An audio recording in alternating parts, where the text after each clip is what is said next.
عدم تشدد یعنی اہنسا، رحم دلی و ہمدردی اور معافی کا رجحان جیسی خوبیاں اس کی نظر میں اہم تھیں۔ اپنا پیغام لوگوں تک پہنچانے کے لیے اس نے جگہ جگہ خطبے اور ستون کندہ کروائے۔ یہ تحریریں براہمی رسم الخط میں ہیں۔ ان تحریروں میں اس نے خود کا ذکر دیوانم پیودسی یعنی خدا کا چہیتا پریہ درشنی کے طور پر کیا ہے۔ رسم تاج پوشی ہونے کے 8 برسوں بعد اس نے کلنگ پر فتح حاصل کی تھی اور وہاں کی تباہی و بربادی دیکھ کر اس کے دل کی کیفیت بدل گئی۔ اس بات کا ذکر اس کی ایک تحریر میں ہے۔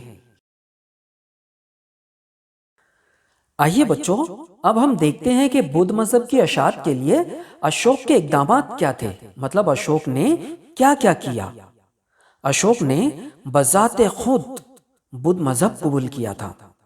اس نے پاٹلی پتر میں بدھ مذہب کی تیسری کانفرنس منعقد کروائی تھی۔ بدھ مذہب کی تبلیغ و اشاعت کے لیے اس نے اپنے بیٹے مہندر اور بیٹی سنگ مترا کو سری لنکا بھیجا۔ جنوب مشرقی ایشیا اور وسطی ایشیا کے ممالک میں بھی اس نے مذہب کی تبلیغ کے لیے بدھ بھکھو روانہ کیے تھے۔ اس نے کئی استوپ اور خانقاہیں تعمیر کروائیں۔ اشوک نے رعایا کی بھلائی اور خوشحالی کے کاموں پر بڑی توجہ دی۔ مثلاً انسانوں اور جانوروں کو مفت طبی امداد فراہم کرنے کی سہولتیں مہیا کی، کئی سڑکیں بنوائیں، سائے کے لیے راستے کے دونوں جانب درخت لگوائے، سرائے بنوائیں، کنویں کھدوائیں وغیرہ وغیرہ۔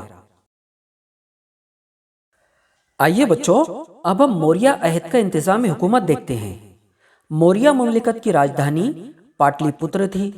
امور حکومت کی سہولت کے لیے مملکت کو 4 حصوں میں تقسیم کیا گیا تھا۔ ہر حصے کی الگ راجدھانی تھی۔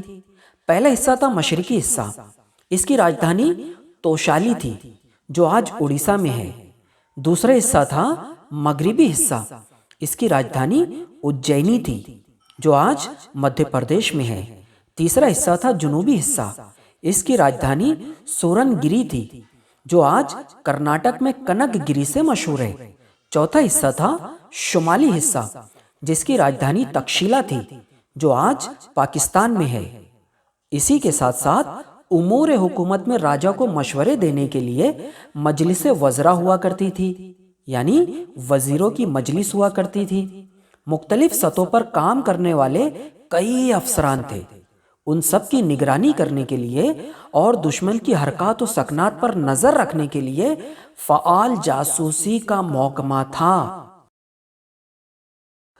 آئیے بچوں، اب ہم موریہ عہد کی عوامی زندگی دیکھتے ہیں۔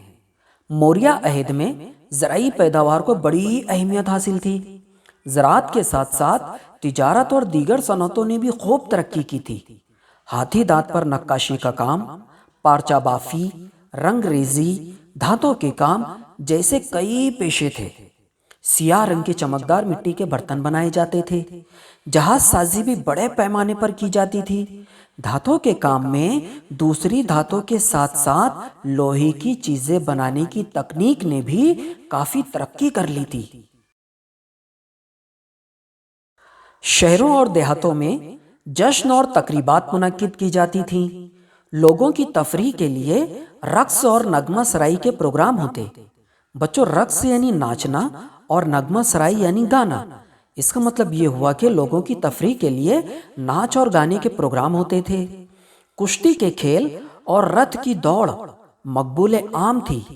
چوسر یعنی پانسوں کا کھیل اور شطرنج لوگ بڑے شوق سے کھیلتے تھے۔ شطرنج کو اشٹ پد کہا جاتا تھا۔ آئیے بچوں، اب ہم موریہ عہد کا فن اور ادب اسے دیکھتے ہیں۔ سمراٹ اشوک کے عہد میں سنگ تراشی کے فن کو عروج حاصل ہوا۔ بچوں، سنگ تراشی یعنی پتھر تراشنا۔ اشوک کے بنوائے ہوئے ستون بھارتی سنگ تراشی کے اعلیٰ نمونے ہیں۔ اس نے جو ستون بنوائے ان پر شیر، ہاتھی اور بیل جیسے جانوروں کے بہت ہی عمدہ مجسمے ہیں۔ سارناتھ کے ستون پر جو چکر ہے وہ بھارت کے پرچم پر نظر آتا ہے۔ اس ستون پر چاروں طرف شیر ہیں۔ سامنے سے دیکھنے پر ہمیں ان میں سے صرف 3 ہی نظر آتے ہیں۔ یہ بھارت کا قومی نشان یعنی شاہی مہر ہے۔ اس کے زمانے میں کھودی گئی برابر ٹیکڑیوں پر جو گفائیں ہیں وہ بے حد مشہور ہیں۔ یہ گفائیں بہار میں ہیں۔ بھارت میں جو گفائیں ہیں ان میں یہ گفائیں قدیم ترین ہیں۔ سمراٹ اشوک کے انتقال کے بعد موریہ مملکت کا زوال شروع ہو گیا۔ موریہ عہد کے بعد بھارت میں کئی حکومتیں وجود میں آئیں، کچھ مملکتیں بھی ابھری۔ موریہ مملکت قدیم بھارت کی سب سے بڑی مملکت تھی۔ بچوں، ہم پڑھ رہے تھے 7واں سبق موریہ عہد کا بھارت۔ موریہ عہد کے بعد رونما ہونے والے سیاسی اور تہذیبی انقلابات کے بارے میں ہم اگلے سبق میں پڑھیں گے۔ تب تک کے لیے خدا حافظ۔